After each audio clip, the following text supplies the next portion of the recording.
Okay, welcome back. In the previous episode, we'd taken a look at this model IM-17 Heathkit analog voltmeter, and we determined it wasn't working. After examining the schematic, what I've determined is that it actually does require the batteries. My previous experience with analog voltmeters is with the Simpson Suit 260, where it does not need batteries to measure voltage. So, what we're going to do is we're going to put in a 1.5 volt cell. I think this needs a C cell, but I don't have any C's right now. I do have double A's. The voltage is the same. So, we'll go ahead and plug in a double A cell here and just kind of make it fit. Now, also, according to the schematic, this multimeter needs an 8.4 volt mercury cell, which I've never seen one. And from what I understand, they stopped making them 35 years ago because of the mercury that's in them. So, what we're going to do is we're going to use the bench power supply here, Sorensen DCS 20-50E, and we're going to go ahead and get it set for 8.4 volts. And then we'll be able to power up this meter and see if we can read voltage with it. Alright. Now I don't have it fully connected yet. I'll do that in just a moment. Wait for the power supply to come up. Alright, we're at 8.4 volts. We'll turn up the current limiting just a little bit. And let's go ahead and get this hooked up. Alright, so turn the meter on. We have meter deflection, so that's good. We're set for DC plus, 10 volts. And let's go ahead and get the common and hook it to ground. And the gray, let's see if we can measure some voltage deflection here. Well, very good. So, we are measuring 8 point something volts. And of course we're probably off a little bit. I didn't zero the meter out. But it looks like that's working. So that's good. Let's go ahead and we'll change our scale to resistance. Let's see here, resistance by 1. Go ahead and set it so that it reads infinite. And let's see here, which leads do we need to touch together? There we go. Very good. So now that we have the leads together, we'll zero it. And hopefully that'll drift its way back up to infinite. Or I can set it that way. Let's try again. So shorted.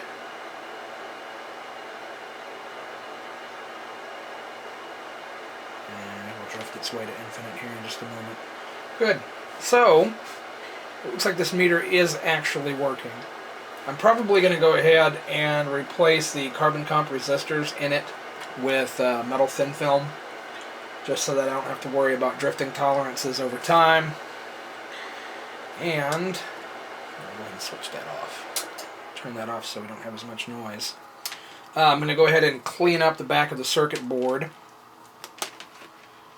to get all of the flux off of it. I'll do that after I replace the resistors. And I'll need to figure out what we're going to do about not being able to find an 8.4 volt battery.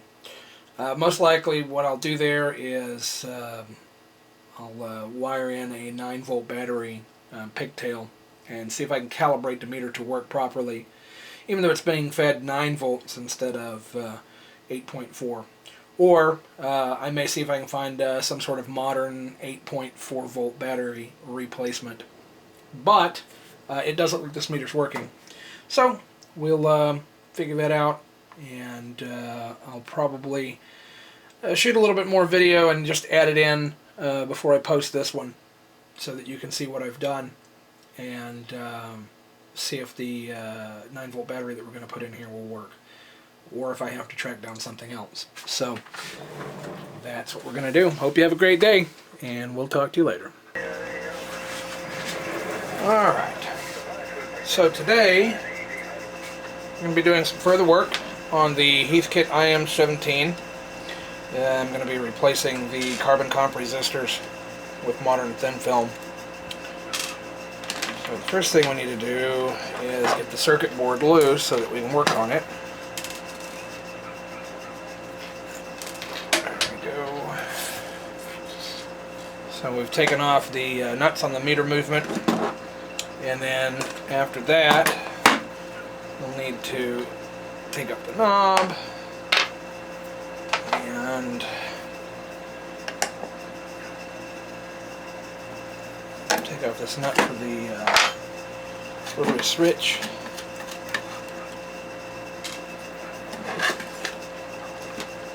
There we go. We should be able to take this apart. There we go.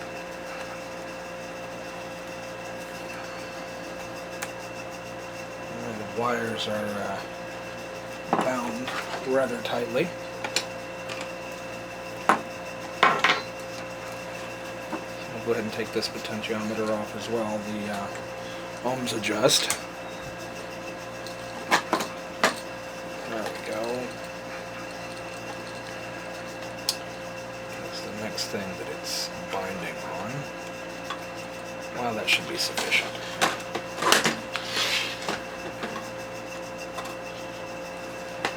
Alright, so let's get started here.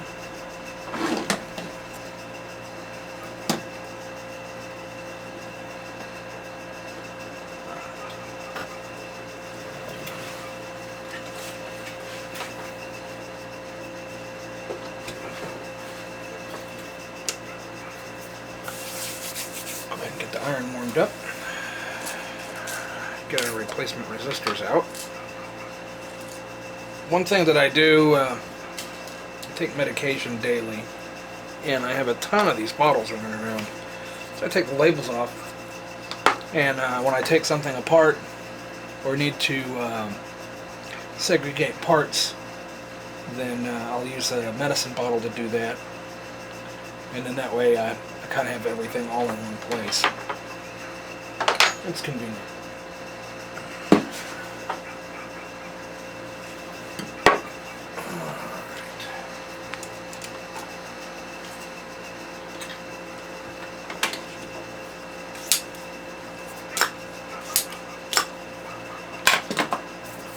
Okay, soldering iron should be warm momentarily. Alright, it's warm. Great. Get our... There we go.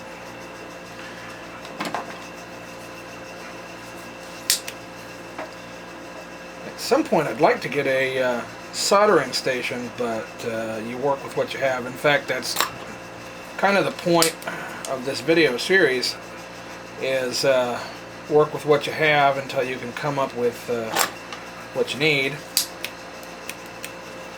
So that's the path that we're on.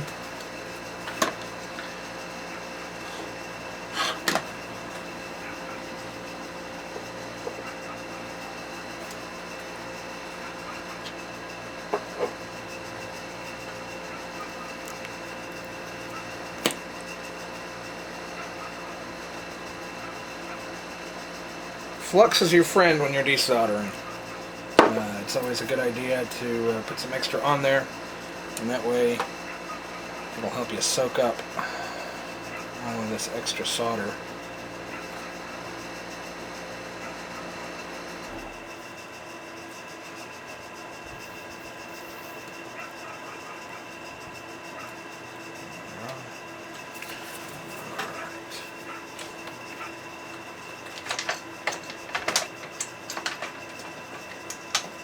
probably end up fast forwarding a lot of this video because who wants to watch somebody else solder?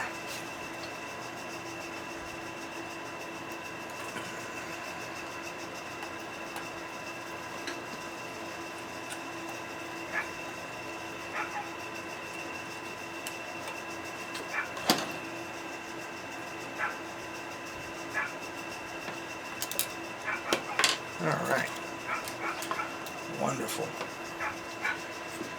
So we've got a hole that's closed in a little bit.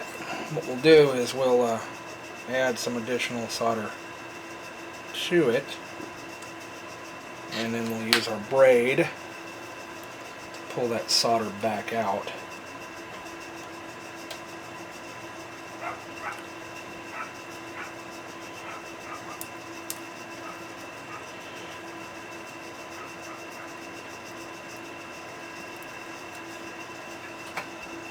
Wonderful. All right.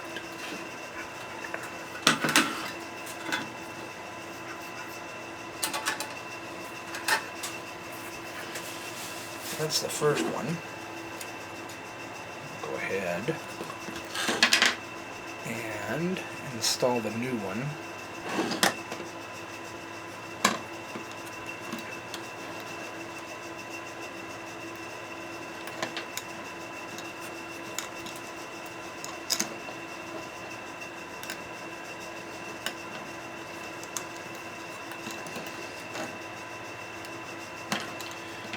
It might be a little bit pedantic of me, but I do like to have the tolerance bands facing so that they're all pretty much in the same direction.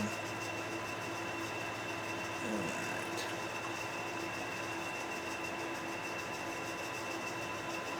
So it's held in place. We'll go ahead and solder it.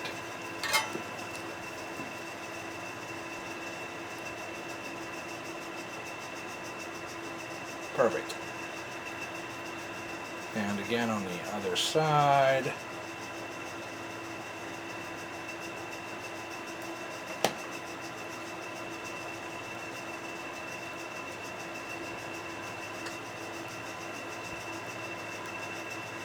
There we go. Perfect.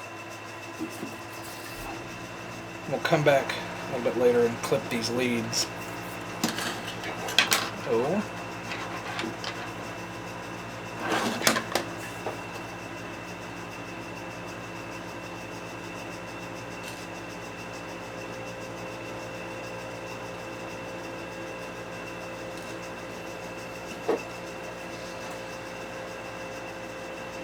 This is our next one.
I really prefer the braid to the solder pult, but I don't like to use up all my braid all the time. So we end up using the solder pult more than I'd like to.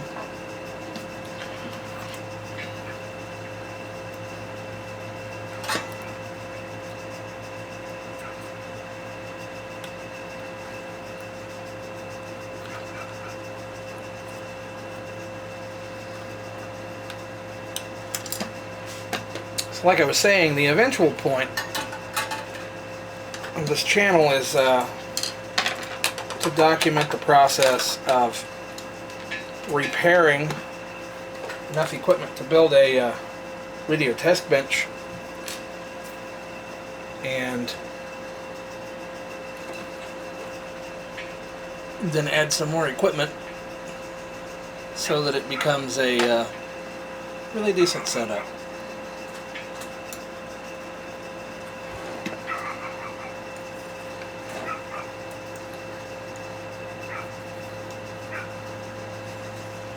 Alright, very good.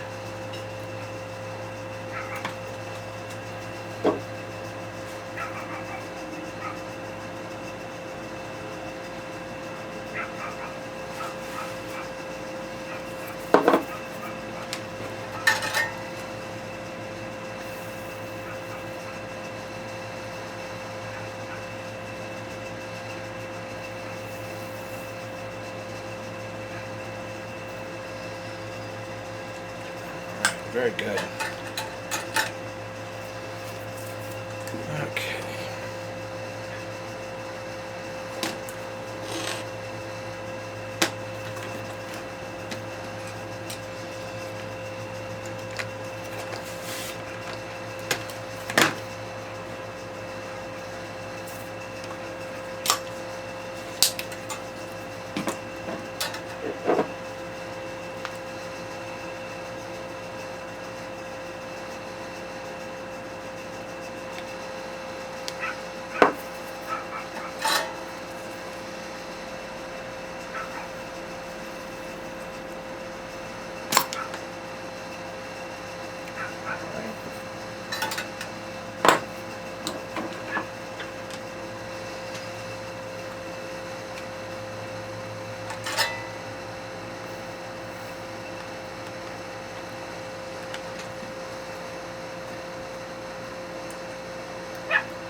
Right.